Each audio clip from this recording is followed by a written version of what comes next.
Ito po, meron akong nakitang post at gusto ko pong bigyan ng komentaryo.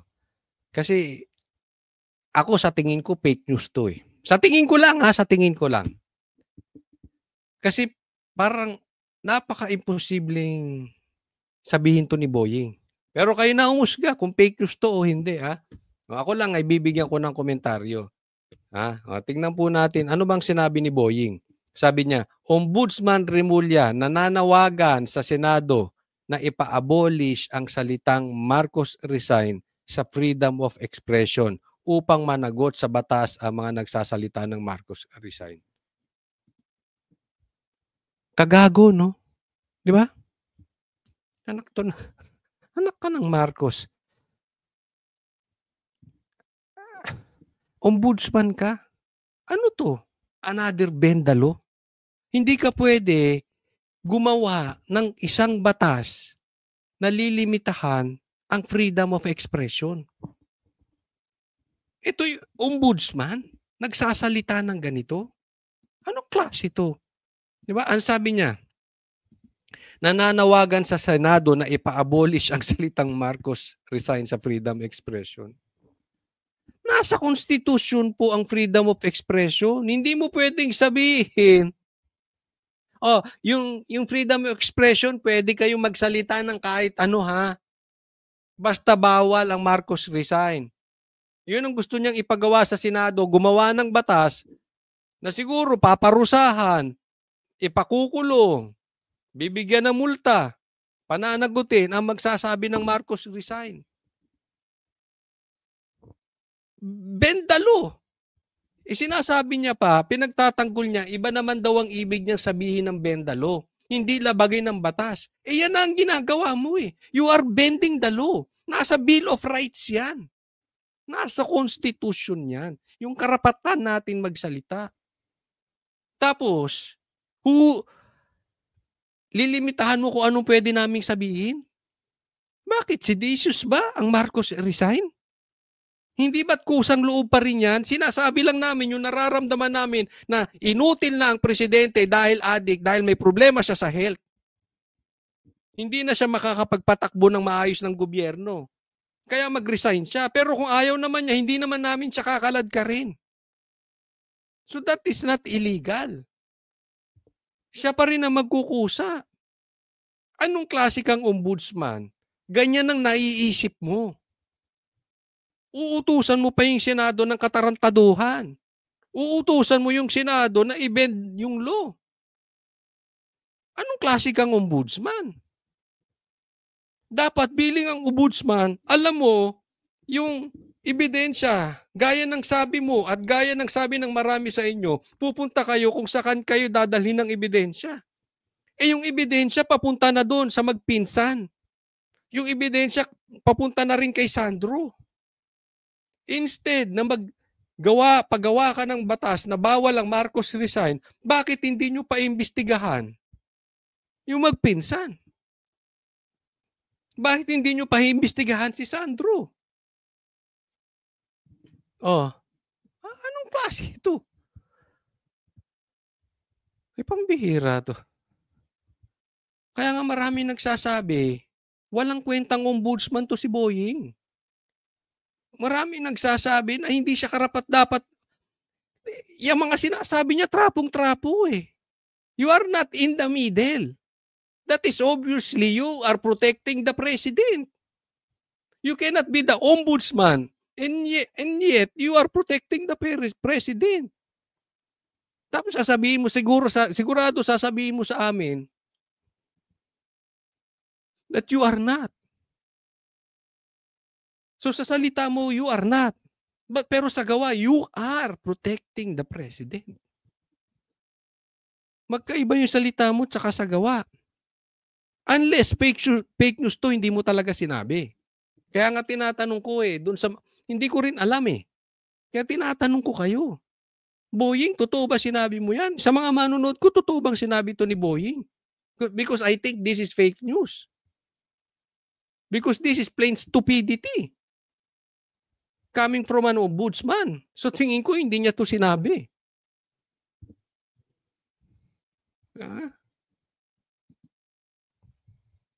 Ayon kay Ombudsman Rimulya, hindi niya layuning bawasan ang karapatan ng mamamayan na magpahayag, ngunit naniniwala siya dapat talakayin kung kailan nagiging malisyoso o nakakasira sa kauyusan ang paulit-ulit na Marcos resign. Hindi niya layuning bawasan ang karapatan ng mamamayan, pero bawal ang Marcos resign. Anong masama sa Marcos resign? Di ba? Hindi naman nagiging violent eh.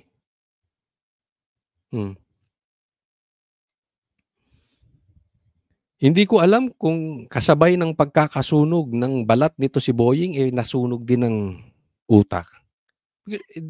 Supposedly, this is an intelligent lawyer. This is a UP lawyer. Nasa top pa ata ito eh. Tingnan mo yung pinagagagawa. He should know better. Okay, next po tayo. Ito po, pakinggan po natin itong sinabi ni Senator Cayetano patungkol doon sa bakit nawawala si Senator Bato, hindi na siya nagpapakita. Kasi yun ang kino-question eh. Di ba? Hindi niya na nagagampanan yung kanyang trabaho. Okay? So, pakinggan natin itong sasabihin ni Senator Cayetano at bibigyan natin ng komentaryo. Pero gusto ko rin marinig ang inyong opinion. Di ba? Kung kayo ba sa Senator Bato, magpapakita ba kayo? Kasi yan ang sinasabi ng iba eh, ng mga pinklawan. Harapin mo ang batas. Dati kang PNP chief, harapin mo yung batas. Sasabihin naman daw ng DDS, eh, ganito, ganyan, ganyan. Ano sa tingin nyo? Kung kayo ba si Senator Bato, ano ba ang dapat gawin? Pero maganda tong sinabi ni yung sinabi ni Senator Cayetano, ito na po talaga yung dati ko pag sinasabi. Okay? May problema po tayo talaga. Tingnan po natin. Yung action lang ng minority dun sa pag-absent. Ang napaka-importante kasi is that may sistema tayo ng hustisya sa ating bansa at ang korte ang nakakasakop. Di ba? Ito, ang ganda nung sinabi niya. Importante pa lang, una pa lang, puputulin ko na. Kailangan meron tayo ng sistema ng korte dito sa bansa. At Supreme Court ang nakakasakop. Sino nakakasakop? Supreme Court. Ombudsman ba? Supreme Court. ICC ba? Supreme Court. Senado ba? Supreme Court. So, kung ikaw, threaten ang life at liberty mo, di ba? Anong options ang gagawin mo? So, actually, personal kong pananaw, hindi pa lang pinag-uusapan ng buong minority, yung gobyerno dapat i-assure si Senator Bato na mayroong proseso. Yan, di ba? Halimbawa, kayo si Senator Bato, okay? Yun yung sinasabi ni Cayetano eh, threaten yung life mo at liberty. Threaten yung buhay mo at yung iyong kalayaan. Anong gagawin mo? Dapat may pananagutan dito ang gobyerno. Anong ibig sabihin ni Cayetano? Dapat may assurance that the government will protect its people. So ako halimbawa ako si Senator Bato. O wag na lang si Senator Bato, ako si Coach Soli. Tapos bibit-bitin mo ako sa ICI. Tatago ako talaga. Sinasabi ko na sa inyo hanggang ngayon, as early as now. Bakit mo ako dadalhin sa ICI? Sa ICC. Dapat dadaan ako sa due process ng Pilipinas. Kung hindi mo ko i-assure at yung gagawin mo sa akin ay yung ginawa ko kay Tatay, yung ginawa nyo kay Tatay Digong, ni hindi nyo pinadaan sa due process, ni hindi nyo pinadaan sa korte, tatago ako talaga. Kesa hadang sabihin yung absent ako sa Senado o hindi. Buhay ko na itong pinag-uusapan. Wala namang problema, haharapin ko ang batas sa Pilipinas. Haharap ako sa Supreme Court. Ba't dadalhin mo ako ron? Tama naman eh. Anak ng Marcos tong gobyerno natin. Basta sila magbibit-bit doon. Kung ako talaga si Senator Bato, talagang tataguan ko itong mga lintik na ito. Hindi pwede sasabihin nyo, harapin mo yung batas. Kung wala kang tinatago, harapin. Tanga. Tanga yun. Tanga yung ganong klaseng salita. Handa naman siyang harapin dito. Bakit sa ICC? Di ba? Kaya huwag kayong magsasasalita ng harapin niya. Dati siyang PNP chief, harapin niya. Katangahan nyo yun kung di nyo alam. Everybody knows what will happen. Huwag nga kayong tanga. Diba? Kasi kung sasabihin anytime, pwede kang damputin at dalhin sa ibang bansa, hindi ko sinasabing option sa lahat yun na Hindi ako, option ko talaga yun. Kung sa akin gagawin yun, dadali mo akong bigla-bigla sa ibang bansa. O, talagang tatago ako. Sa akin lang yun. Kayo ba? Hindi ba kagaguhan ng gobyerno, ba't mong bibiglang bibit-bitin sa ibang lugar? May pagka-inutil tong gobyerno natin. Para tayo napapagtripan ng adik dyan. Saan ka nakakita? Kidnapping talaga yun. Kidnapping of an addict? Para ka, ano pa ba masasabi mo ron? Para kang pinagtripan ng adik. Alam mo yung kukuha ka ng isang tao, dadalahin mo, hindi mo ipapakita sa korte, that is kidnapping. At worst, napagtripan ng adik. Huwag magpakita. But when your life or liberty is threatened, you really think of options. So yun yung option niya. So rather than pag-initan siya na parang bakit ka wala dito, ang question, bakit walang assurance na poprotektahan ng karapatan? Yun, ang galing mo sinabi. Bakit kaysa pag-initan nyo, bakit wala siya sa Senado? Bakit hindi nyo pag-initan na bigyan nyo siya ng assurance na ang soberanya ng Pilipinas ay paiiralin. Hindi ka magagalaw ng ibang bansa. Hindi ka kikidnapin sa ibang bansa. Kung may kasalanan ka, sa korte ka mananagot. Kung may kasalanan ka, sa Pilipinas ka paparusahan. Tapos ang issue. Diba? Kasi ang daming naging issue, ba't wala siya dyan? Bakit may sahod kahit absent? Tingnan niyo itong mga tangang kumakain ng tayo ni Bongbong Marcos. Lahat na lang nakita nyo pero hindi nyo nakita yung dapat ibigay na proteksyon ng gobyerno. That is the responsibility of our government. We are inutil. Dapat yun ang kinakalampag nyo. Ilang araw pa lang absent to. Bakit? Sa Congress ba? Ilang araw magsi-absent yung mga congressman? Pinunan nyo ba? Kayong media, pinunan nyo ba? Hindi ko sinisisi itong Net25, maayos to. Pero yung ibang media, sinong kinupo na? Yung Senado. Yung ibang vlogger, lalong-lalo na yung mga pinklawan, sausaw sila ng sausaw because they are nobody. Para sila maging relevant. Ito mga dilawan. Ba't hindi nyo kinalampag yung mga congressman na napakadaming absent? Napaka-insecure nyo sa Duterte. Basta kaalyado ng Duterte, pag-iinitan nyo. Tanungin nyo yung mga congressman. Mas mahaba pa absences ng mga yan kaysa kay Bato. Kinwestiyon nyo ba? Kayong mga kain-taib Pinklawan? Kinwestiyon nyo ba? Yung responsibilidad ng gobyerno na dapat protektahan ng kanilang nasasakupang mga taong bayan? Kayo, yan ang mahirap sa inyo. Mga inutil din kayo. Ito gusto kong bigyan ng komentaryo itong sinabi ng First Lady. Ng spokesperson ni Bongbong Marcos. Sabi niya, bilisan ng trabaho. Ayaw ng Pangulo na reenacted budget. Ayan. Ito sinabi ni Claire sa umano'y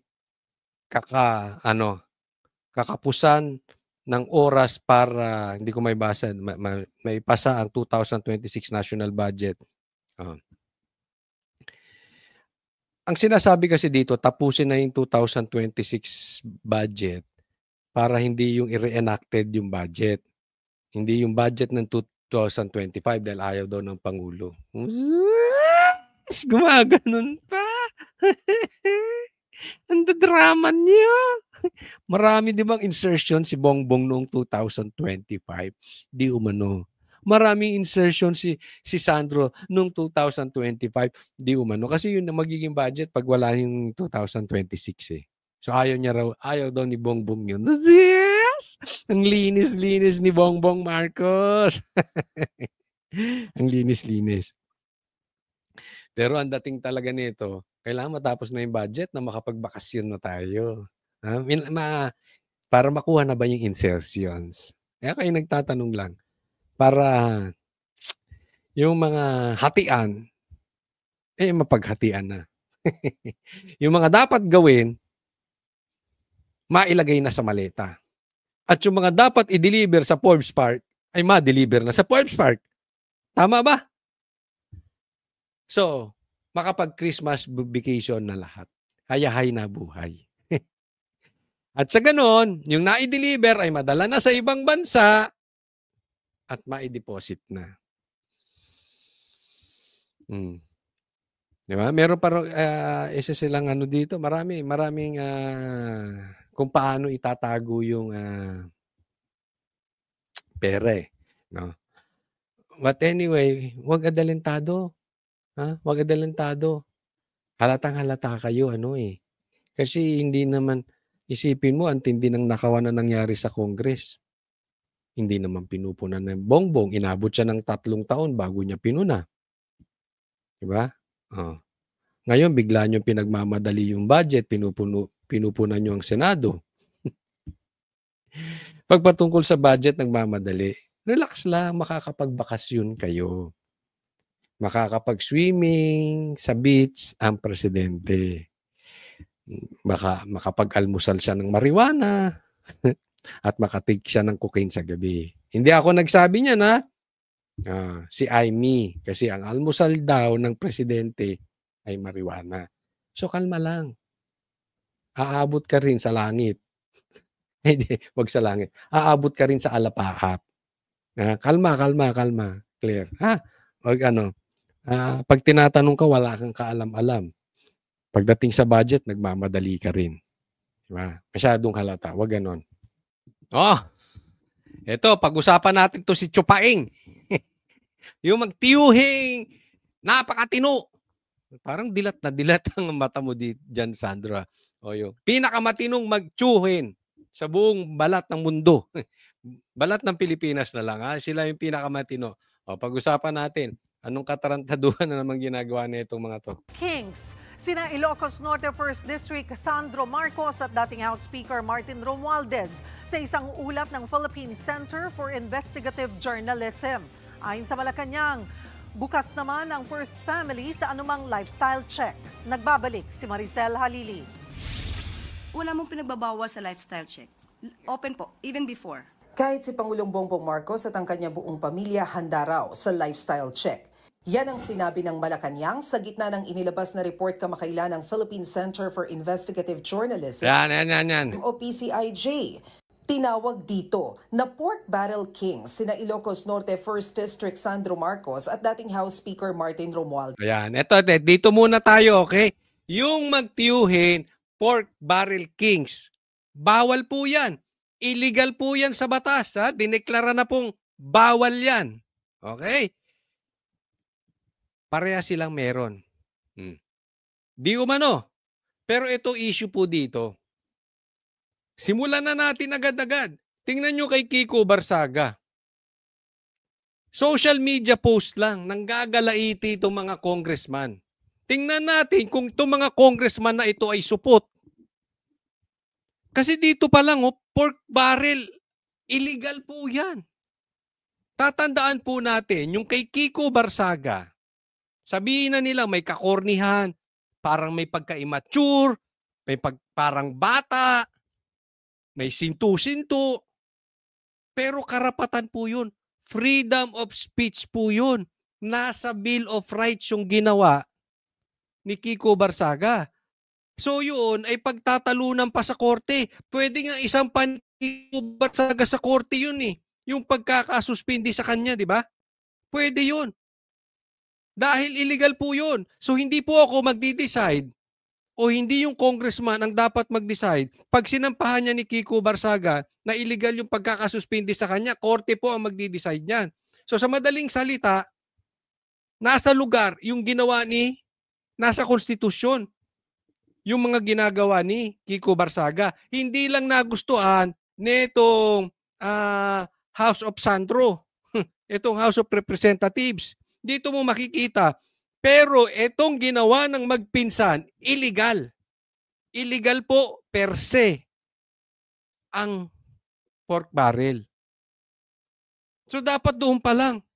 Hoy, dapat yan iniimbestigahan na ng ICI. Dapat yan biniimbestigahan na ng Blue Ribbon. Dapat yan sinususpindi na ng House of Sandro. Ayaw ko nang tawagin House of Representatives yan eh. Hindi ko na maintindihan kung House of Tamba yan, House of Tambaluslos o House of Sandro na yan. Diyan pa lang oh. Ngayon, hinahamon namin kayong mga congressman. Napaka-sensitive nyo. Napakabalat sibuyas ninyo. Post lang nang gagalaiti kayo para kayong mga bakla, para kayong mga supot. Tapos dito hindi kayo makahagalaw. Anong tawag doon? Ipokrito. O ano bang ibig sabihin ng ipokrito? Yung alam mo ang dapat mong gawin, pero hindi mo ginagawa. Hypocrite. Di ba? So ano mas gusto nyo? Baliw? Isip bata? Na social media post? O magnanakaw? nga. Base sa PCIJ report, pinakamalaking bahagi ng tinatayang 1.2 trillion pesos allocable funds ng DPWH ang napunta raw kay Sandro Marcos. Sa loob ng 3 taon, umabot sa 15.8 billion pesos ang napunta sa distrito ng Presidential Son. Halos doble yan ang allocable funds na nakuha ng Rizal 1st District. Tingnan yung mabuti, oh. Ang population lang ng Ilocos Norte, 320,000. Alam nyo, galing po ako dyan eh. Kakaunti lang naman ng tao dyan, maliit lang naman yung lugar na yan. Dyan po kami inabot ng pandemic. Ang populasyon, 320,000 lang. Ang allocated na pondo galing sa DPWH, pambira, 15.8 billion. Ang dami mong pera, Sandro. Tingnan mo yung Rizal, 1.2 million times 4. Ang dami ng tao nila, times 4. 4 na ulit kumpara sa Ilocos Norte. Ang dami ng tao. Pero yung inalat na pondo ay kalahati lang nung pondo o lagpas kalahati nung pondong inalat sa Ilocos Norte. Diyan pa lang kitang-kita na natin ang gaguhan eh. 'Di ba? Ngayon, madali namang patunayan 'to eh. Paimbestigahan mo sa ICI, live. Paimbestigahan mo sa Blue Ribbon, live. Sa laki niyang 15.8 billion, diyan sa Ilocos Norte na ibinigay ng DPWH, marami ka na makikita dapat proyekto. Kunwari ako yan. Ito yung nanggawa kong proyekto dyan. Ito yan. Dito ko nilagay yan. Dito yan. Sa laki niyang 15.8, ang daming ebidensya ko dapat mapakita. Pag walang napakita yan si Sandro, anong tawag dyan? Di magna. Simple. Hindi ako may sabi niyan. Sila ha? Ayan o. Kung ibabase sa populasyon, halos times 4 na mas malaki ang distrito ng Rizal. Natanong ang palasyo kung ano ang masasabi ng Pangulo tungkol dyan. Nabasa na po ng Pangulo ang nabanggit na report or pag-uulat ng PCIJ. Alam naman po ng Pangulo na alam ni Congressman Sandro Marcos ang kanyang ginagawa at alam niya po kung paano ito sasagutin. Talaga. Ay, tanga! Ay, hindi ba kayo naano dito sa... Alam mo ako, Gustong-gusto kong nakikinig ng mga vloggers na abogado kasi ang dami kong natututunan. Napapansin niyo 'yon? Ang dami niyong natututunan. Eto talagang abogado na 'to, wala kang matututunan. Pagdating sa Marcos, wala siyang information. Anong sagot niya? O ano masasabi ng Pangulo patungkol dito sa nangyari dito kay Sandro na siya may pork barrel di umano? Alam naman niya yung ginagawa niya. At alam niya kung anong sasabihin niya. Adik lang. Bongbong Marcos, yung mga kasagutan mo, pang-adik talaga. Lutang na lutang, di ba? Ano masasabi mo doon sa ginawa mo? Ng anak mo, alam naman niya kung anong gagawin niya doon. Alam niya kung paano sasagutin. Alam niya ang ginagawa niya, matanda na siya. Ang bihira. Di ba sagot adik? Kasi nagtatanong ang publiko, alam na ba yan ng tatay niya na Pangulo? Sasagutin mo ng... alam niya ginagawa niya. Hindi po yan usaping pamilya.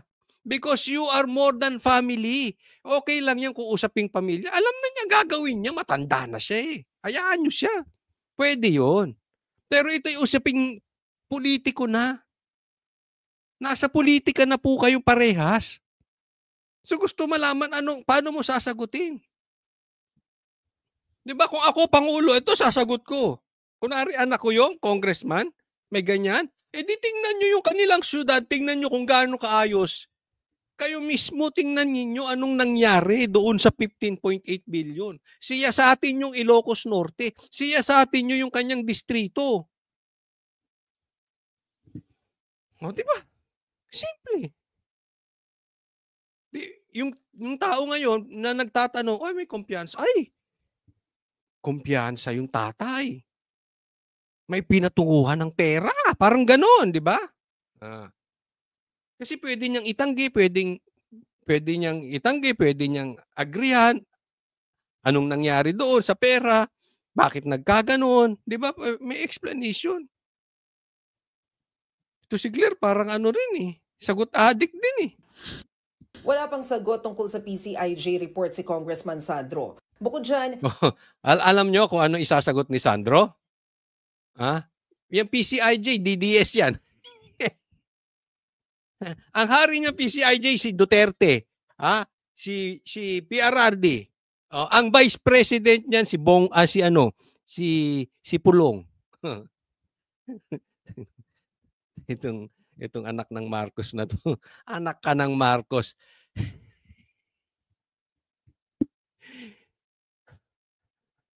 Gayang-gaya to gayang-gaya to kay Claire. Pag naiipit na, yung nabubuking na yung kanilang pagnanakaw, sisi sa Duterte. Ito pa. Yung isa pa nilang kamag-anak na magnanakaw na may babuyan.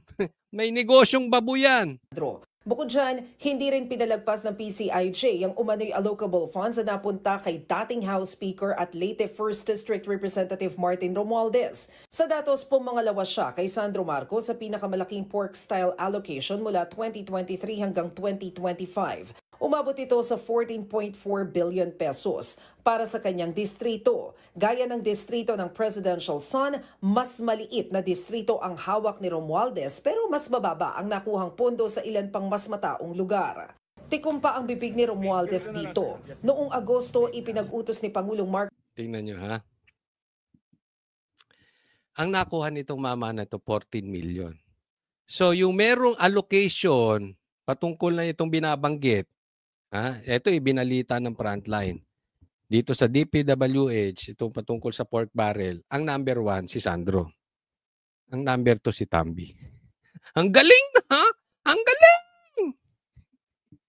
Mismo kayong magtsuhin, animal, anak ng Marcos. Anak kayo ng Marcos.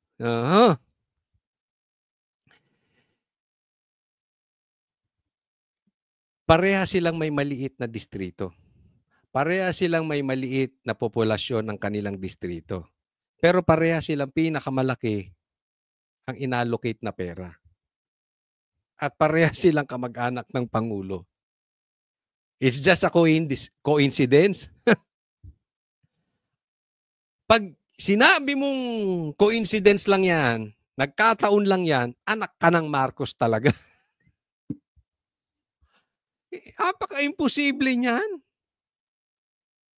Diba? Hindi nyo ba sisilipin yan, ethics committee? Para naman kayong bata. Social media post, Facebook post, pinapansin nyo. Congressman, may karapatang magsalita. Ito lantaran na Bakit sa kanila napunta? Bakit sila yung pinakamataas? Hindi naman sila ang pinakamalaki. Hindi naman, may nagawa ba sila dun sa pera? Pero ito na lang Dito pa lang, kung nag-iisip kayo, tingnan nyo itong mabuti. Kung nag-iisip kayo, yung binabanggit ni Saldico, shoot sa banga. Meron talagang sabuatan yung dalawa. Sabihin nyo yung nagsasabi, Duterte na naman. Hindi. Family corruption po Lantad na lantad, may records po Anong gagawin natin dyan? Wala akong kasalanan dyan sa balita na yan. Di ko naman kilala tong frontline Sila naman nagbalita niyan. Di ko naman kilala yung PCIJ na yan. Nagko-komentaryo lang tayo. Pero pag inisip mo, pambihira. Connect doon sa sinasabi ni Saldico. Totoong totoo. Na may sabuatan tong dalawa. Kasi pirma yung tatay na presidente. Kung niloloko siya nito, kung nagkurakot yung tambaluslos na yan, yung tsuhi nila, yung pinsan ni Bongbong, kung kurakot yan, dapat napupuna yan ni Sandro. Kaya pala niya hindi napupuna, dalawa sila. Tama or tama? Diyan maliwanag pa sa sikat ng araw Bakit sila? Of all the congressmen, bakit silang dalawa? Hindi po pwedeng nagkataon. Hindi po pwede. Maliwanag na maliwanag yan. Tapos ang gusto nyo, lifestyle check. Hello? Pakita nyo yung ebidensya. Hindi yung lifestyle check. Pwede mo ipangalan kung kanino yung mga Andali niyan. Mga kaibigan ko ang negosyante, hindi hamak, mas mahihirap sa inyo, nakapangalan kung kani-kanino yung properties. Kayo pa. Di ba? Huwag nga tayong maglokohan. Pakita nyo yung ebidensya. Ganun lang kasimple yun na nagamit ng tama yung mga pera. 1.2 trillion ng allocable funds napunta umano kina Representative Sandro at Representative Romualdez. Yan, maliwanag sila nagsabi.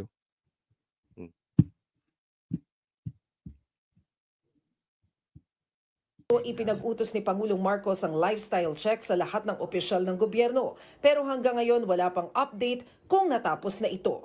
Nagbabalita. Diba? So, ganyan lang sila. Lifestyle check. Bukas sila sa lifestyle check. Asan na? Bukas sila sa ICI. Asan na yung investigation ng ICI? Kaya nga ako, hinahamon ko tong si Sandro. Kung gusto mo, sinasabi mo, bukas ka sa lifestyle, bukas ka sa ICI, magpa-imbestiga ka rin sa Blue Ribbon. Kahit maraming tuta yung tatay mo ron, marami rin magtatanong sa iyo doon ng derechahan. Diba? Kung gusto mo talaga malinis, kasi doon live itong ICI, wala naman yan. Walang maniniwala dyan. Kasi ang nagtayo ng ICI, tatay mo. Ang pumopondo ng ICI, tatay mo. Ang naglagay ng tao, tatay mo. Tapos sasabihin ninyo, executive session lang, hindi live. Lokohan yun. Pero bukod dyan, Sandro,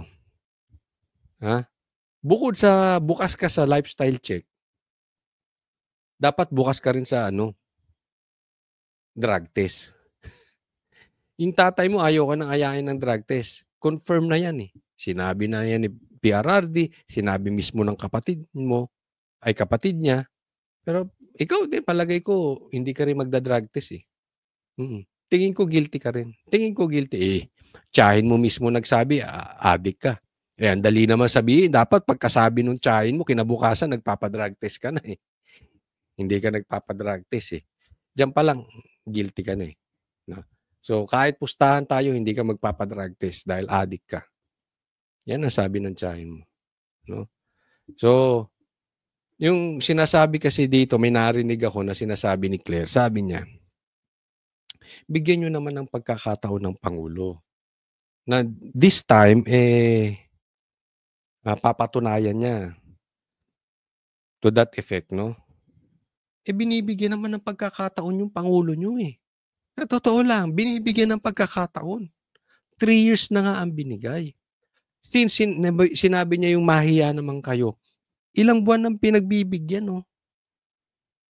Ang problema, yung tatay mo, ayaw namang paimbestigahan ng seryoso yung ghost projects. Ginagawa nyo pang palusot yung mga Duterte. Imbis na seryosohin ninyo yung pag-iimbestiga ng ghost projects.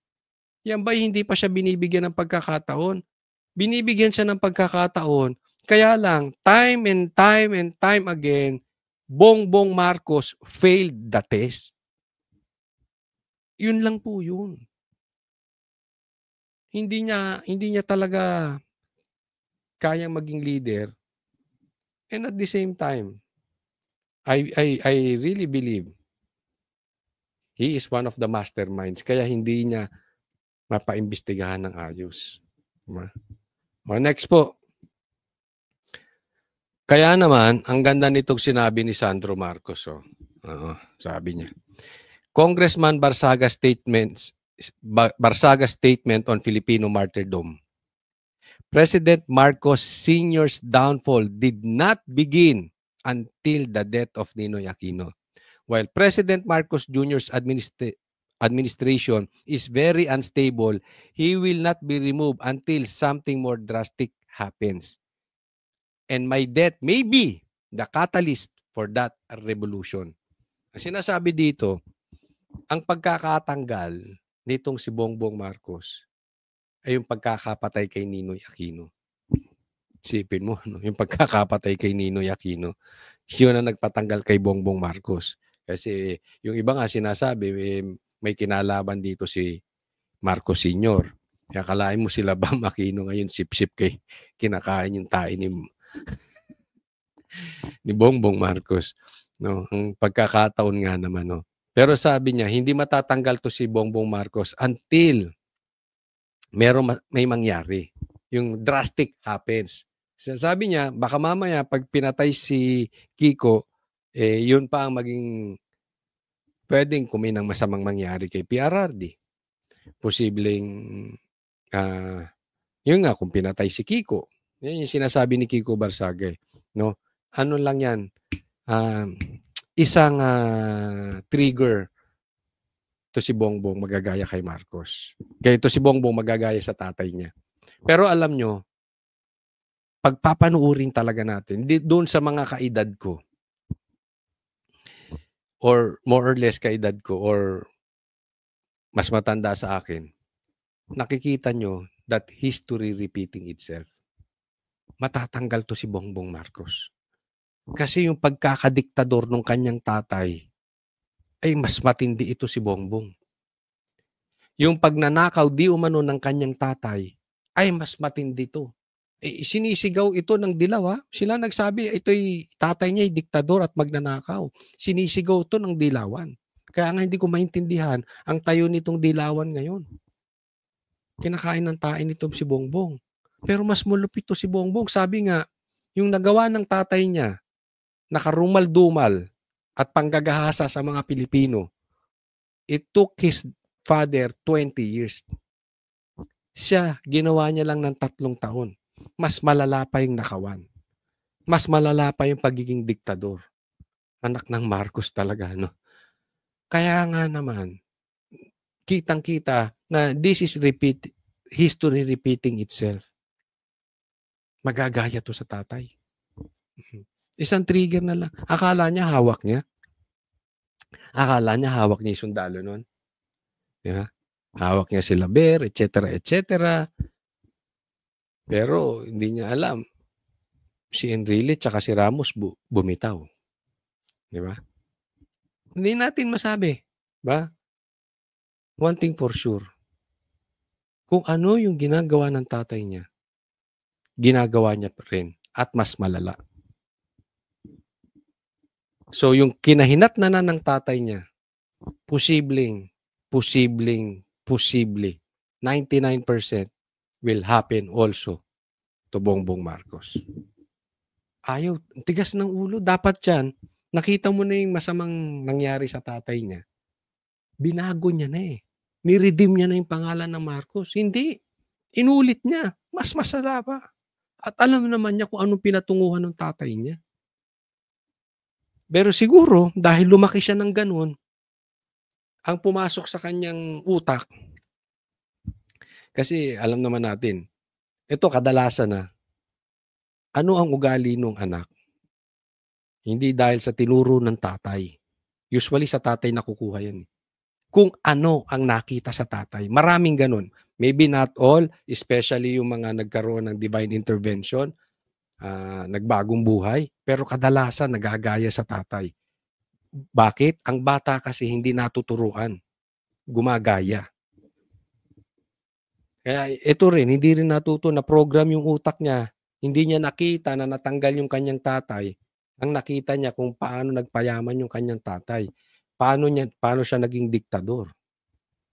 Kaya nga ang sabi nito si Bongbong Marcos, yung interview namin, hindi ko maalala kung si Doc Lorena nagsabi, pero tama-tama o si Professor Malu. I cannot remember. Yung basta sa interview namin, nasabi, wala talaga sa interest ni Bongbong Marcos ang mawala sa power sa 2028. He will imitate his father. Hanggang kaya niyang hahawakan niya ang pwesto. Iyan po ang nakakatakot at malagim na mangyayari sa Pilipinas kung nangyari. That is very, very, very, very dangerous. Ubus. Maraming magugutom na Pilipino.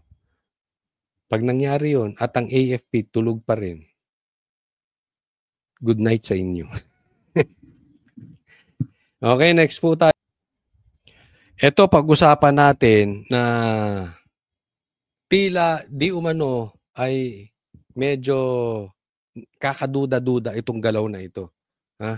Tingnan po natin. Pinasok ng NBI at Philippine Competition Commission ang condo unit ni dating Congressman Zaldico sa Taguig City para maghanap ng ebidensyang may mga nilutong bidding para sa flood control projects. Ilang dokumento nang nakuha ayon sa source ng GMA Integrated News at nakatutok si John Consulta. Sa bisa ng isang inspection order na inisyu ng Makati RTC, pinasok ng NBI at Philippine Competition Commission ang condo unit ni dating Representative Zaldico sa BGC Taguig City. Pakay ng NBI na makakuha ng mga documentary evidence na magpapatunay sa umano'y naganap na bid rigging kaugnay sa mga flood control projects. Sa kanilang pag-akyat sa penthouse floor ng condominium, sinalubong na sila ng 7 abogado ng SunWest at Zaldico. Doon, nilimitahan ng mga abogado sa 8 ang bilang ng mga operatibang maaring pumasok. 6 na ahente ng NBI, isang taga-Philippine Competition Commission at isang sheriff ng korte. Ayon sa aming source, may nakuhang mga dokumento na may kaugnayan sa bidding at flood control. Sa ngayon, ako lang medyo duda ako sa nangyayari ngayon. Alam naman natin ng ang NBI ay dating under kay Boying, no? Yan sa at iisipin po nyo, okay? Sinearch nila yung bahay na parang meron silang inspection court order dito sa condo ni Zaldico. Pero may nag-aantay ng abogado. So, ang punto rito is alam ng lahat. Alam ng abogado na may pupuntang NBI At yung NBI, alam nila yung pupuntahan nila ay may nag-aantay na abogado. Most probably. Alam man nila or hindi, ang issue dito, kung may tinatago dyan, dapat kinuha na yan eh. Hindi ba? Hindi, it's against human nature na merong ebidensya siya dyan sa kondong yan na alam ng pupuntahan ng NBI na hindi itatago. Ayoko pag-isipan ng masama itong mga NBI. Pero baka mamaya, ito ay stage. Baka ito'y drama. Ito'y palabas. Kasi anong makukuha? Dahil kung alam mong yung amon nyo na si Zaldico ay hinahabol na ng batas dahil sa mga pasabog niyang sinabi niyang magnanakaw ang pamilya Marcos, asawa, bayaw, anak, pinsan magnanakaw. Natural, hahalughugin yung mga properties niyan. Bakit diyan ka pa magtatago ng ebidensya? Di ba? Parang hindi normal eh. Ang kinakatakot ko rito, baka mamaya may makita na namang ebidensya, idikit na naman sa Duterte. Anak ng teteng. Ako po hindi nag-i-imagine malayo sa katotohanan na. Tapos kitang-kita naman natin, lahat ng galaw, kasalanan ni Duterte. Lahat po, pati ghost projects. Binibintang kay Duterte. Ultimo insertion, wala naman si Sarang insertion. Duterte pa rin. Pati si Zaldico, na isa sa nagpasimuno ng impeachment ni Sara, DDS. Di ba? Baka kulang na lang, may nagsasampalan dyan sa Malacanang kasalanan ni Tatay Digong. Tatay Digong na lang, Tatay Digong. Baka mamaya pag hindi sila nakapagdroga, kasalanan ni Tatay Digong. Baka pag hindi sila nakapagtalik, kasalanan ni Tatay Digong.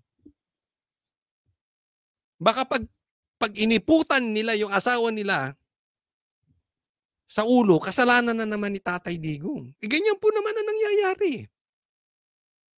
Tama po ba o tama-tama? Ewan ko sa inyo, gusto ko marinig ang inyong mga komentaryo patungkol dito. Ilagay nyo po dyan sa comment section. Baka ako nga lang eh. Baka ako lang nag-iisip. Ulitin ko, hindi ko pinagbibintangan itong NBI. Pero ugali ko po magtanong. Karapatan ko magtanong. At ako'y duda rito. But anyway, bigyan natin sila ng pagkakataon. Pero baka mamaya may nakita silang ebidensya. Tapos magtuturo na naman sa Duterte or mga kakampi ng Duterte or mga maka-Duterte na naman. Tapos lihis na naman tayo. Lumayo na naman tayo dun sa mastermind. Di ba? Kaya tingnan natin. Kasi pagkaganyan ang kalalabasan ng resulta na nakuha nilang ebidensya, at least as early as now, sinasabi ko na sa inyo. Hindi na po kapanipaniwala yan. Tanim ebidensya yan dyan.